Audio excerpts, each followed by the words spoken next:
going back down there. All right. They're going off on it. You can help them, Roger. Yeah.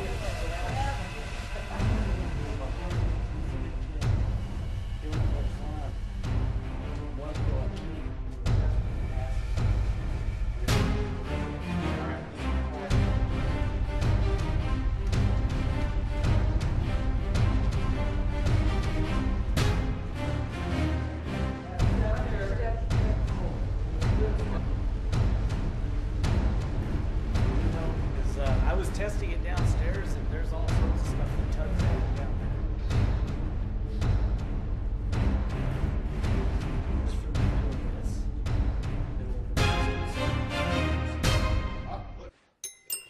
there. Recuerda a nosotros que regrese aquí. Venga para acá, yo tengo cámara por un foto. Hi, I'm Nikki Martinez with Flair Affair. Join us as we follow the Southern Colorado Paranormal Researchers as they investigate the Abbey.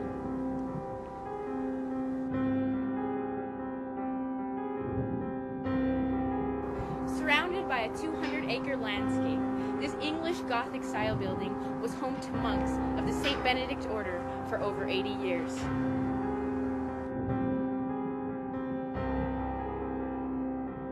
The Abbey, a monumental structure built in 1924 in Canon City, Colorado, is listed on the National Registry of Historic Places. Today, the building is privately owned and mostly unoccupied. That is, unoccupied by the living. According to witnesses, strange sounds can be heard when sounds should not be present.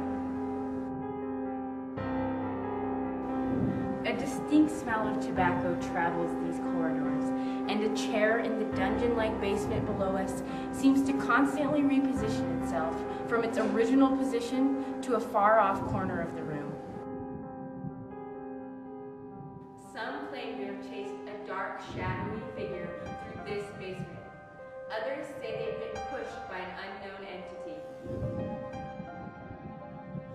Bright lights have materialized inside and outside the building, and room temperatures can fluctuate from 64 to 73 degrees. Come along with us and the Southern Colorado Paranormal Research Team as they conduct the final paranormal investigation of the season, tonight, inside the Abbey.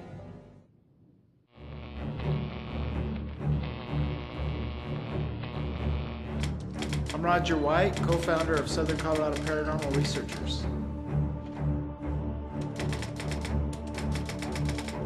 I'm Tyrus Escalante, co-founder and investigator. I'm Joe Musso. I'm a lead investigator and the networking specialist. I'm Dwayne Vigil. I'm a tech specialist with Southern Colorado Paranormal Research. I'm Roseanne Tracy. I'm an investigator in training.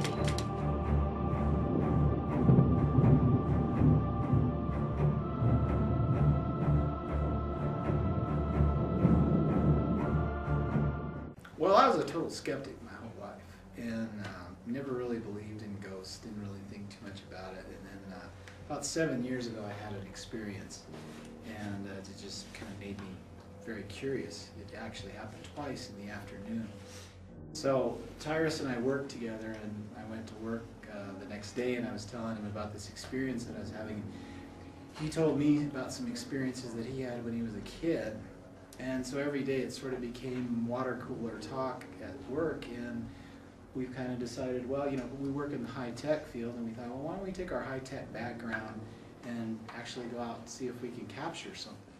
So we started the group over 4 years ago, and it's just gradually grown. Joe's been with us a couple of years now, and we're up to 7 members now. All of them share the same curiosity. Joe was actually in a different group, involved with a group out of Denver, and he called me one night, and so he joined the group. So it's just kind of grown.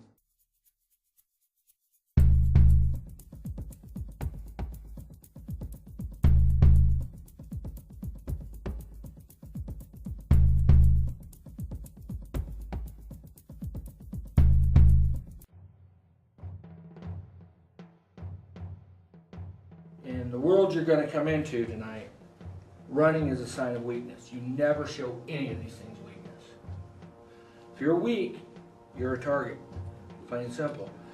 I don't care if you're shivering down in your bones, you stand your ground. If you hear a growl, understand a lot of these things are former humans. They may be grumpy humans, you never know, or they may just not want to be bothered. They'll growl at you. They'll try to freak you out. On the other hand, there are certain things that will growl at you that are not nice and you do not want to take home. Before you go, however you guys want to do it, whether you want to get in a group and do this, by yourself, whether you say a prayer, whatever you do, you prepare yourself so that nothing can go and attack you. We don't know whether it's a religious thing, because we've had people talk to Buddha, talk to God, talk to whatever, but it's your wall that you're putting up. That is important. Very, very, very important. These things will follow you home. And then when you leave tonight, when you walk out that door, you make sure at some point in time you turn around and say, okay, you may be following me to the door. This is as far as you go.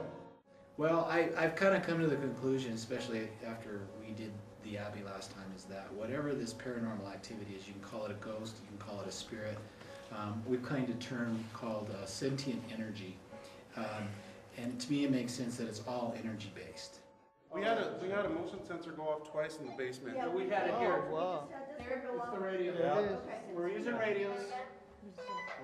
We need to have everybody go outside. Radios will set those off. Take your team outside.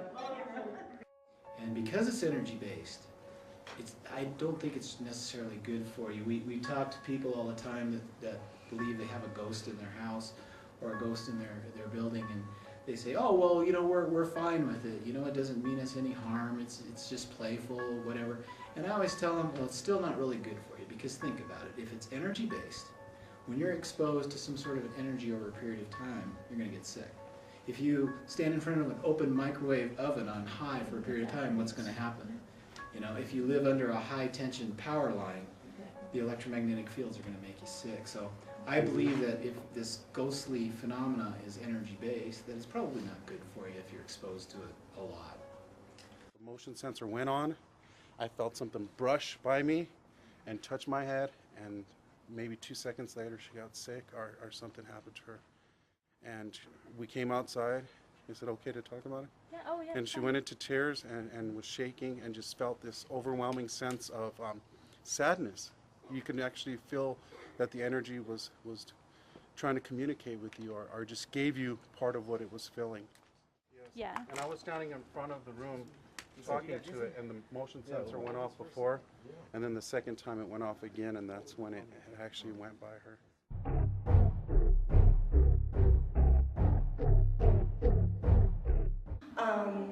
When I worked here at the Abbey, this room was discovered by me personally when our general manager took me down here to instruct me how to change the timers on the parking lot lights. Parking lot lights are way outside over there, timers right there. Showed me where it was, told me what I needed to do to change the time for daylight savings. So I went back upstairs, got some needle nose pliers and stuff, came back down, the lights wouldn't turn on, ran back upstairs, got a flashlight, lights worked fine with the flashlight, of course. When I came down here, I said, oh nice, the timer's in this Blair Witch room, cool, because it's a very creepy room. And it had this chair that I'm sitting in this corner behind me, facing the wall as though someone were sitting in timeout. The timer being over there near the ceiling, I thought, oh, there's a chair in here so somebody can stand on it who's little like me. So I dragged it over, stood on it, changed the timer. The next time I came down here, it was in the corner facing the wall like it was in timeout. Every time I came down here, it was in this corner or this other corner, facing the wall, like it was in timeout. We put it here, we put it against the far wall over there, we put it against this wall. Everywhere we put it, it moves. There's been speculation that it was a staff member messing around, which is still possible because it varies in how often it happens. It hasn't moved in a while. It moved the most when we actually had guests staying in the Abbey for about 6 weeks. And now more like 8, about 2 months they were here. But the biggest influx of chair movement happened when they were out of state. on a field trip. It was a college geology group, and they were out of state, and my boss came down here and moved the chair on the far wall right next to the door to this room. She was the last one here. It was about 8:30 at night. She came down here to shut off all the lights. She had been doing a tour and said, I'm moving the chair, and put it over there. And then next morning she came down here at 7 a.m., opened the door, peeked through, and threw up her hands, screamed, and ran out because it was back in that corner like it was in timeout. I'll show you what it looks like. I'm going to be very, very, very careful to move it exactly back right.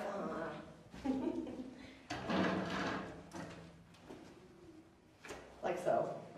Can you make a noise, knock, slam a door? Can you come up to me? Can you come up to the green light? 69.8, 71, 72. Are you here with me? We bumped up quick. Okay, can you make the temperature go lower? Can you lower it for Joe? 69.4.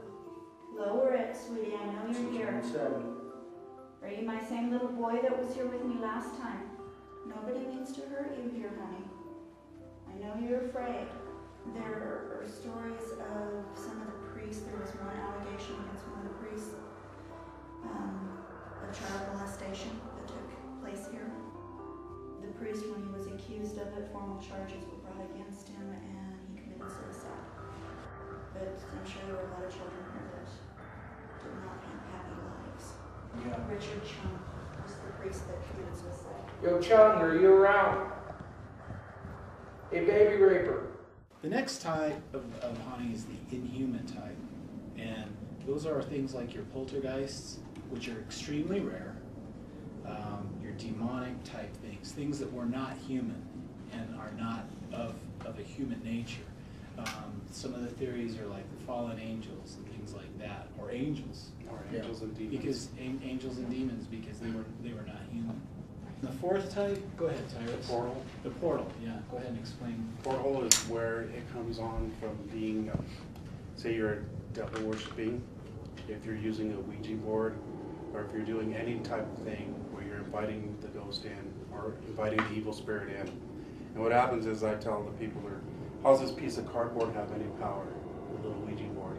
Well, what it is you sit there and you're playing with the Ouija board. You invite in the spirit to communicate with you. Well, eventually an evil spirit or a demon is going to come. And what happens is it opens up a portal, which they believe, that allows demons and evil spirits to come through. And it's attached either to something physical, the house, and maybe in the house to where a certain room is opened up because that's where you did your worshiping, or where you focused all your black arts, whatever you're doing in there. So. And when you say they believe, who specifically are you talking about? Is it See, something it's that- not really definite. It's not a science. It's ghost hunters that we have theories. Everything is a theory. So when I'm talking about they, it's us and other ghost hunters. So there are playful in here. We know that for a fact because we had a great time last time. This thing's kind of turned a little nasty. So with that in mind, you know, you guys are all welcome to stick around, but understand you got to go in just full of fire. I'm sure you guys heard us. Yep. Plain and simple, we don't back down. Back down, that's when it gets you. I turned my back on it, and that was my mistake. Happened. We heard a growl, and then boom. Your normal human entity, or was human at one point, was only as tall as it was, only as strong as it was, and so on. Now it can stretch things. What it'll do is it'll pull energy, whether it be from batteries. You hear a lot about cold spots. What that is the theory is that the entity can come along and actually pull the